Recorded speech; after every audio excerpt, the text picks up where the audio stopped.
Okay, let's start. I am using 1.5 pounds of large shrimp. Now what I will do is I will remove the heads, the shells, and the tails, but I will save it. This becomes the base of our sauce or our caldo.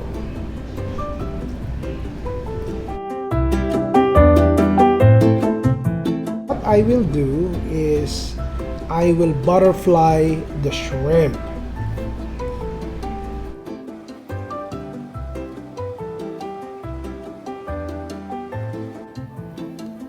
Okay, we sure don't want those black veins from the shrimp, so ang tip ko po sa inyo, gumamit po kayo ng toothpick.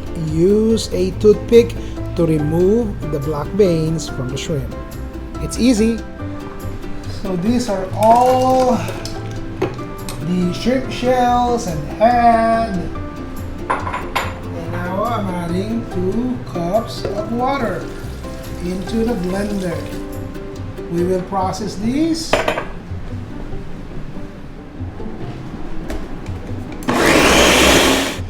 And strain it. This will be our sauce.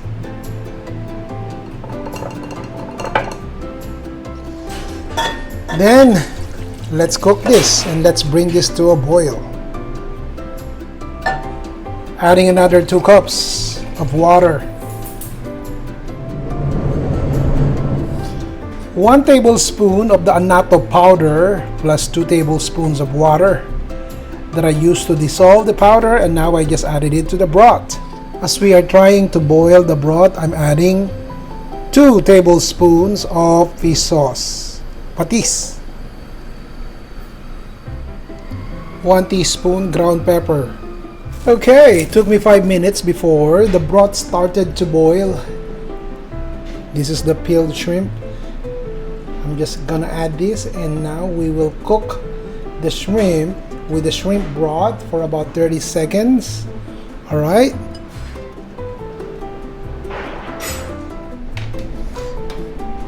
Okay. Let me remove the shrimp. Okay, that was 30 seconds. And I will remove the shrimp. You don't want to overcook the shrimp, okay? And I will remove the shrimp now. And we will continue to boil the broth for another maybe a minute.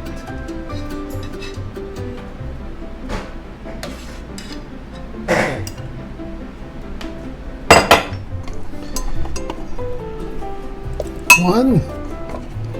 2 tablespoons of cornstarch, and let's dissolve that into half a cup of water into simmering broth. So the broth will be thickened, and this becomes our sauce. Just make sure you're using low to medium heat, and I will just stir this, guys, until the sauce becomes thick. Alright, maybe 30 seconds. And these are 5 fried mackerel or galunggong. It's very crispy, and the heads were crispy as well. So I thought maybe I could turn this or make this into a topping of our palabok. Alright, don't be scared, everybody. These are the heads of the fried mackerel that I just showed you. I made sure I removed the tinik or the fish bones, and these heads are crispy. So this is what I'm going to do. We will process the fish heads using my mini food processor. Make sure wala nang tinik, okay?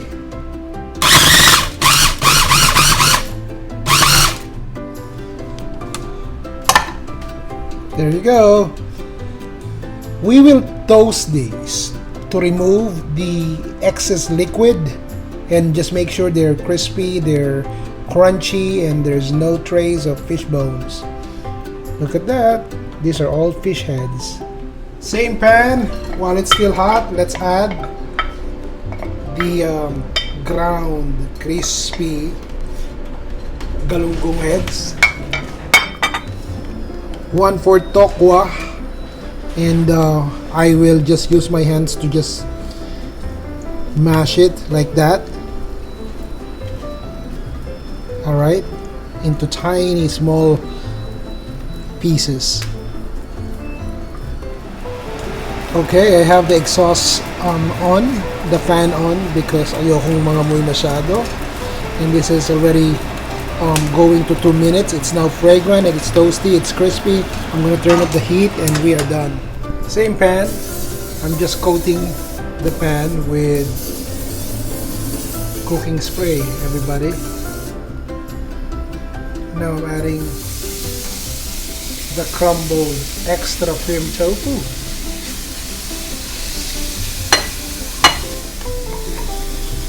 And we will cook this. Okay, I cooked the tokwa or the tofu for 3 minutes over high heat, guys. What I was trying to do is just to really remove the liquid from it. Okay, and I can see now dry na siya. Okay, and the next is I will just create a tiny well around it, and I will add maybe 1 tablespoon of cooking oil and continue. Now what I want to do now is just to make it crispy because the liquid has been removed, dry na yung tokwa, and I'm just going to continue to keep stirring it until it is crispy. Okay, 3 minutes. If you notice, okay, brown na and crispy. If you're using a non-stick skillet, dapat wala pong leftover yan sa bottom. Okay, and I will turn this off now after 3 minutes. There you go. 3 minutes, timer off, and we're done.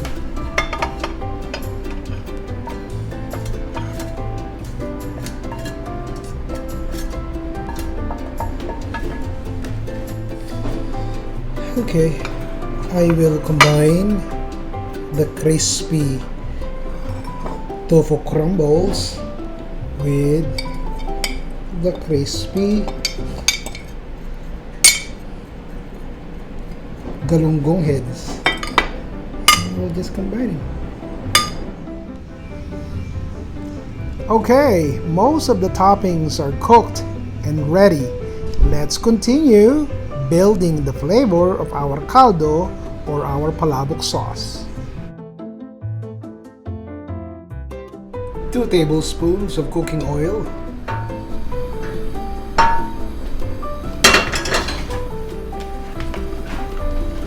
Adding 1 pound of ground pork even before the oil gets hot. And I'm using a wooden spatula just to break the ground pork apart from each other, and we will cook this until they are brown. Adding 1 teaspoon of garlic salt. Same thing with onion powder, 1 teaspoon.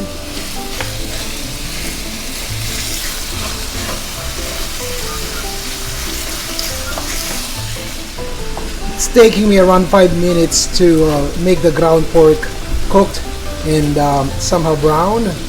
And alright, you heard it. I'm turning off the timer, and that's 5 minutes. I will transfer this now to a plate.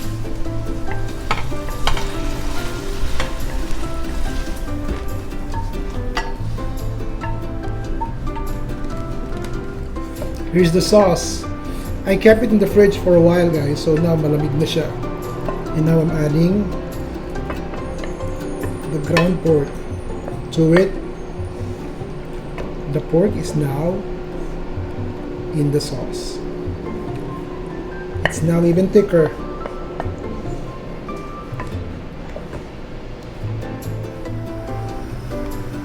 This is the pancit noodles that I am using. Alright? You may wanna stick to pancit palabok noodles, but for now, I'm using the bihon. This comes in 4 plies. I will only use 2 plies. Boiling water. Okay. From the time I dip this into the boiling water, I'm cooking it for 2 minutes, and that is it. 2 minutes. Okay, you heard it. I'm turning off the stove, and I'm also turning off the heater. I mean the timer. And I will remove this, strain this from the water.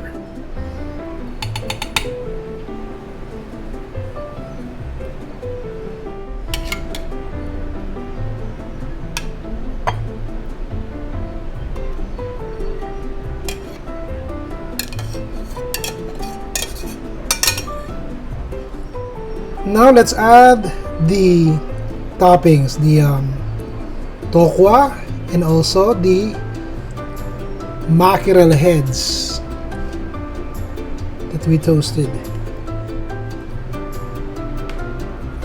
A little bit of ground chicharron on top. Hard-boiled eggs. A lot of chopped green onions. Don't forget your shrimp. And finally, lemon wedge.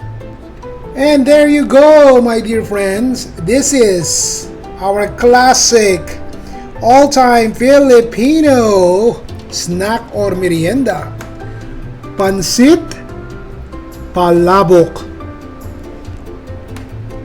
Enjoy!